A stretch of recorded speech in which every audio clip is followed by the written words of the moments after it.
It had been years since Eleanor Montgomery had opened the heavy velvet curtains that hung over her bay window.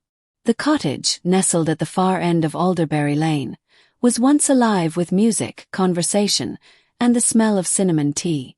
Now it sat in near silence, save for the rustle of branches outside and the occasional moan of old wood. Eleanor was 73. Her silver hair was usually swept up into a neat twist, her glasses always balanced on the end of her nose. Her days followed an unchanging routine: early breakfast, soft classical music on the radio, a walk through the garden, and then a long, quiet afternoon in her reading chair. Evenings were dim and slow, ending in a lukewarm bath and a single light left on in the hallway. She'd lived alone for 17 years, ever since Harold had passed away in his sleep. There was no drama to his death, just a gentle exit in the middle of a summer night.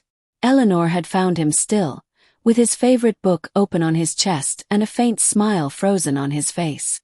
Since then, she'd kept her life small and predictable. There were no visitors. The neighbors had stopped checking in. Even the mailman left packages quietly by the door. She'd stopped letting people in, not just into the house but into her life, her heart, her story. Until one night. It began, as many nights did, with rain. Eleanor had always found comfort in it. The tapping on the window reminded her of old records playing. But this night the rain came harder than usual, and there was wind, sharp and restless. She pulled her shawl tighter and made her way to the kitchen. That's when she heard it, a knock. Not the wind knocking branches, not the creak of wood, but a firm, deliberate knock at her front door. Her heart raced. No one knocked. Not anymore. She approached cautiously, glancing through the peephole. First she saw nothing.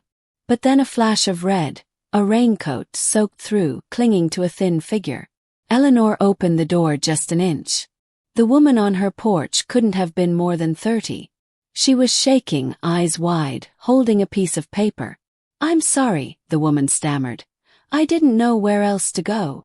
Eleanor hesitated, her hand gripping the edge of the door. "I think you knew my grandmother," the woman said. "Your name was on this letter. She said if I ever felt lost to find you." Eleanor blinked. The letter looked aged, water-stained and yellowed. She stepped back and opened the door fully, something she hadn't done in years. "Come in," she whispered.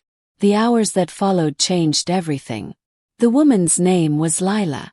Her grandmother, Bernice, had lived across the street from Eleanor decades ago.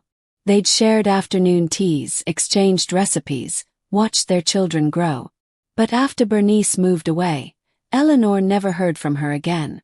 Yet here was this young woman, telling stories Eleanor remembered only in fragments. They drank tea in the quiet living room, the fire crackling behind them. Lila pulled out journals, old photos, and the letter from Bernice.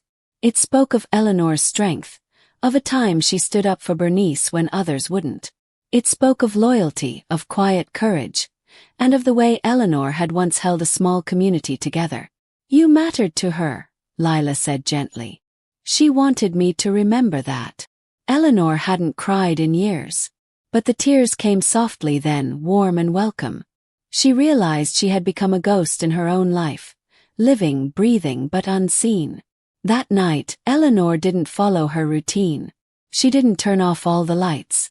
She left the curtains open, watching the rain slow to a drizzle. She and Lila sat until the fire turned to embers, speaking of memory, of love, and of the lives women carry quietly on their backs. When morning came, Eleanor found herself smiling at the sun for the first time in a long while. That visit became the first of many. Lila would return every few weeks, sometimes with questions, sometimes just with silence. They would sit and stitch time back together, one memory, one photograph, one long-forgotten song at a time.